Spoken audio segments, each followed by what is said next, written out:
Hello everyone. Today we talk about how to fix the app of Free Fire. We will go to settings.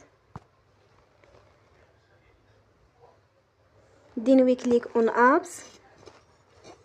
After that you will search the app Free Fire and you will click. Then you will on force stop. After that you will go to storage. Then we click on clear cache.